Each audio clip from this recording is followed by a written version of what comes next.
द्वापर युग समाप्त ही होने वाला है और कलयुग का आगमन होने वाला है। और महाराज जब युग परिवर्तन होता है ना तो प्रकृति में भी परिवर्तन आ जाता है। अब प्रकृति में भी परिवर्तन होने लगा है। युग परिवर्तन होगा तो प्रकृति आपको संदेश देने लगेगी। और एक बात और आपसे कहेंगे, जीवन में कोई आपका अपना हो और भले वो 7 समंदर पार रहता हो, उसके जीवन में कोई संकट आए तो प्रकृति भी आपको संदेश दे देती। जो हृदय में जिसका स्थान होगा और उसके जीवन में कुछ अनिष्ट होने वाला हो तो प्रकृति भी आपको संदेश दे देती। और मैं वही बोल रहा हूं महाराज जो मेरे अनुभव में है, वो अनुभव तो मैंने भी किया है। क्योंकि जो अनुभूति में आए वही बोलना चाहिए। प्रकृति भी संदेश दे देती। आज युधिष्ठिर जी अपने कक्ष में बैठे थे और बैठे बैठे भीम से कहा, भीम आज मुझे कुछ अच्छा नहीं लग रहा है। ना जाने क्यों अचानक मेरा मन रोने का कर रहा है। मैं मंदिर जाता हूं तो मंदिर की मूर्ति मुझे रोती हुई दिखाई देती। मैंने देखा कि बछड़े गौ माता का दूध नहीं पी रहे, गौ माता बछड़े को दूध नहीं पिला रही। मैं देखता हूं कि मैं भूत प्रेतों के साथ रात में भोजन कर रहा हूं। भीम कुछ ना कुछ अनिष्ट अवश्य हो गया है। और देखो ना, अर्जुन को भी 7 महीने बीत गए और अर्जुन लौटा नहीं। और लिखा है भागवत जी में, गता सप्तधुना मासा भीमसेन तवानुज नायाति कस्यवा हेतो नाहं वेदेदमञ्जसा नाभिवन्ति स्तनं वत्सा नादुह्यन्ति च मातरः रुदन्त्याशुमुखा गावो नाहिष्यन्त वृषभा व्रजे। अर्जुन भीम कुछ ना कुछ ऐसा हो गया है जो नहीं होना चाहिए। मैं गौशाला में जाता हूं तो गायों की आंखों में अश्रु भरा है। गायें हर्ष में रो रही हैं, गौ माता के बछड़े रो रहे हैं। बताओ ऐसा क्या हो गया? और अर्जुन को देखो ना, ये भी तो नहीं आया। 7 महीने बीत गए इसको कृष्ण को छोड़ने गए हुए और आज तक ये लौटा नहीं।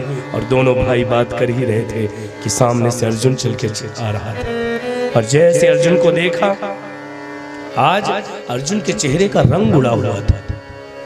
अर्जुन के गांडियों में चमक नहीं थी, मुंह लटका था, मुकुटहीन, आभूषणहीन। अर्जुन धीरे धीरे पैरों से आ रहे थे और आंखों के कोनों से अश्रु बह रहा था। युधिष्ठिर ने कहा, भैया अर्जुन क्या हुआ? अर्जुन तेरे चेहरे का तेज क्यों नष्ट हो गया है? क्या हुआ ऐसा कि तुम्हारे चेहरे का रंग उड़ गया?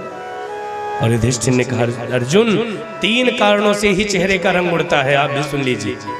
यदि जीवन में हमारे साथ भी 3 बातें हो जाएं तो हमारे चेहरे का भी तेज नष्ट हो जाएगा। भागवत जी में लिखा है, कचित्वं नागमो गम्यां गम्यावासकृतं स्त्रियं पराजितो वा भवानोत मरणासमयीपति। जीवन में 3 चीजें हो जाएं तो शरीर का तेज नष्ट हो जाता है। पहला कारण बताया, अगम्या नारी के साथ व्यक्ति संबंध बनाए तो उसके शरीर का तेज नष्ट हो जाता है। दूसरा बताया, यदि गौ माता का अपराध गलती से भी हो जाए तो शरीर का तेज नष्ट हो जाता है। और एक दिन और मैंने निवेदन किया था, आज भारत में गौ माता अत्यंत कष्ट में। कोरोना रूपी महामारी आई, हमारे सारे वैज्ञानिक डॉक्टर उस दवाई को बनाने में लग गए, लेकिन आज गौ माता एक बीमारी से जूझ रही है और सरकारों के कान में जूं नहीं रेंग रही महाराज।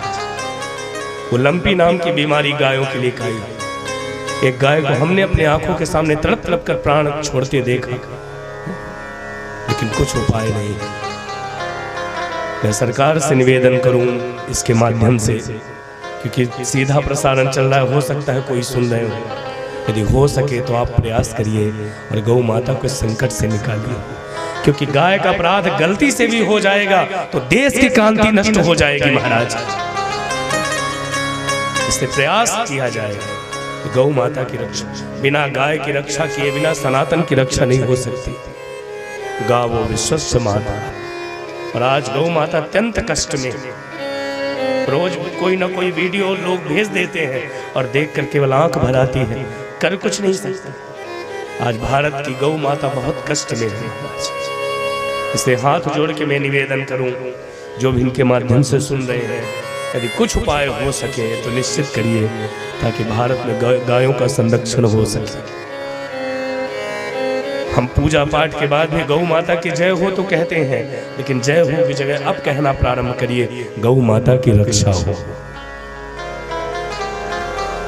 युधिष्ठिर ने कहा, अर्जुन यदि गलती से भी गाय का अपराध हो जाए तो शरीर का तेज नष्ट हो जाता है।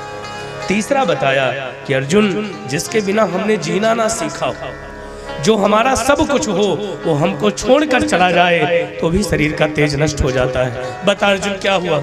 मेरा कृष्ण तो अच्छा है ना, मामा वसुदेव तो अच्छे हैं ना, हमारी मामी देवकी तो अच्छे हैं ना, हमारे नाना उग्रसेन तो अच्छे हैं ना, बलराम दादा तो अच्छे हैं ना, प्रद्युम्न तो अच्छा हुए है ना, जामवंत का पुत्र तो अच्छा है ना, जामवती का बेटा तो अच्छा है ना। सबकी कुशलता पूछी और अंतिम में कहा, मेरा गोविंद तो अच्छा है ना।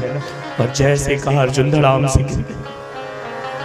अर्जुन ने हाथ जोड़कर कहा, भैया वंचितो हम महाराज हरिनाम धुरूपिणा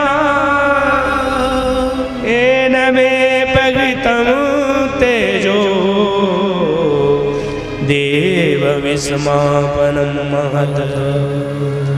अर्जुन ने कहा, भैया जिस कृष्ण के कारण हमने महाभारत का युद्ध जीता, जिस कृष्ण के कारण हमें द्रौपदी जैसी भार्या मिली, जिस कृष्ण के कारण हम लाक्षागृह से बचे, जिस कृष्ण ने हमारी द्रौपदी की लाज बचाई, जिस कृष्ण ने मेरा रथ चलाया, जिस कृष्ण की कृपा हम सब पर हमेशा बरसती रही, वो कृष्ण हम सबको छोड़कर चले गए।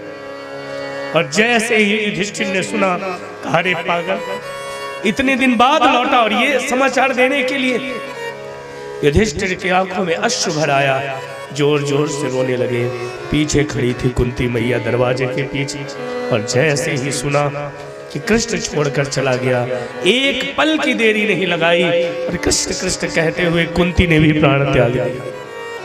जैसे महाराज दशरथ ने राम राम कह के प्राण त्यागा था, कुंती ने कृष्ण कृष्ण कह के प्राण त्यागा।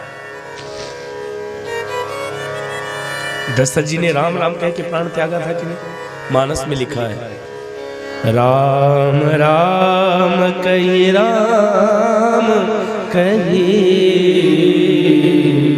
राम राम कही राम, तन परिहर रघुबर मेरा राव गयो सुरधाम। महाराज दशरथ ने राम राम कह के प्राण त्यागा और कुंती ने कृष्ण की छवि को हृदय में बिठाया, कृष्ण के रूप को हृदय में बिठाया और कृष्ण की झांकी को मन में बिठाकर कुंती ने प्राण त्यागा। मुरली अधर धरे बनवारी, मुरली अधर धरे बनवारी, बाजू बंद गुजन छवि न्यारी, बाजू बंद गुजन छवि न्यारी, मुरली मनोहर मुरली मनोहर, बांके बिहारी बांके बिहारी, मुरली मनोहर नंदलाल मेरो है, गोविंद मेरो है, गोपाल मेरो है, गोविंद मेरो है, गोपाल मेरो है। इस तरह से कुंती ने भी अपने प्राणों को त्यागा। कृष्ण कृष्ण कह के प्राणों को त्यागा।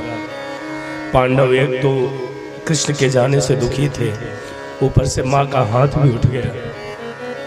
अब तो पांडव वध से दुखी हुए। तुरंत युधिष्ठिर ने माता कुंती का अंतिम संस्कार किया अंतिम संस्कार करने के बाद परीक्षित से कहा, पुत्र अब हम धरती पर रह नहीं सकते, क्योंकि इस धरा को हमारे गोविंद छोड़कर चले गए, मेरी माँ छोड़कर चली गई, अब हमारे रहने का कोई अर्थ नहीं। और तुरंत परीक्षित को राजगादी पर बिठा दिया। परीक्षित ने कहा, पिताजी, दादाजी, मैं कैसे राज्य संभालूंगा, मैं तो इतना बड़ा भी नहीं हूँ। तब युधिष्ठिर कहते हैं, परीक्षित जीवन में 2 बातों का ध्यान रखना। परीक्षित जीवन में 2 बातों का ध्यान रखना, तुम बहुत अच्छे राजा कहलवाओगे। पहली बात कि शरण में शत्रु आ जाए तो एक बार उसको भी क्षमा कर देना। परीक्षित से कहा, परीक्षित यदि शरण में शत्रु भी आ जाए उसको भी क्षमा कर देना। और दूसरी बात, कभी किसी ब्राह्मण का अपमान मत करना। और यदि 2 अपराध से तुम बच गए तो तुम दुनिया के सबसे अच्छे राजा रहोगे। इतना कहकर पांडवों ने परीक्षित को राजगादी पर बिठाया और चल पड़े। और पांडव कहाँ गए? उत्तराखंड। उत्तराखंड में बद्रीनाथ धाम के आप आगे जाइए, जहां पर अलकनंदा नदी का उद्गम हुआ है, वहां से थोड़ा और आगे जाएंगे तो वहां एक स्थान है सतोपथ। सतोपथ से पांडवों ने स्वर्गारोहण किया है और पांडव सशरीर स्वर्ग जाने लगे। जैसे पांडव सशरीर स्वर्ग जाने लगे तो सबसे पहले नकुल और सहदेव रास्ते में ही गिर गए। नकुल सहदेव गिरे तो भीम ने कहा, भैया ये हमारे भ्राता नकुल सहदेव क्यों गिर गए? तब युधिष्ठिर ने कहा, भीम ये दोनों शरीर के साथ स्वर्ग नहीं जा सकते। क्यों? क्योंकि इनमें से एक को अपनी सुंदरता का अभिमान था, एक को अपनी गणित विद्या का अभिमान था, और अभिमानी व्यक्ति शरीर के साथ स्वर्ग नहीं जा सकता। और आगे गए तो अर्जुन भी गिर गए।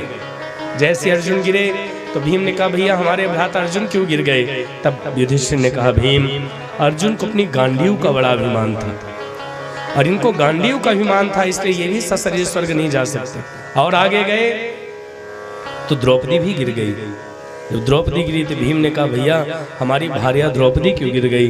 तब युधिष्ठिर ने कहा, भीम पति तो हम इसके 5 थे, लेकिन ये सबसे ज्यादा प्रेम अर्जुन से करती थी, इसलिए ये भी सशरीर स्वर्ग नहीं जा सकती।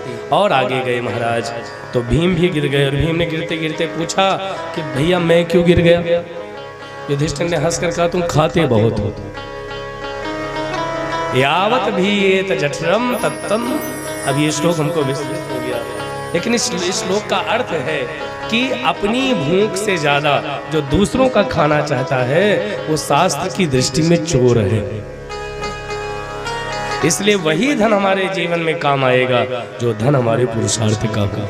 महाराज भीम भी गिर गए, केवल सशरीर स्वर्ग युधिष्ठिर ही गए।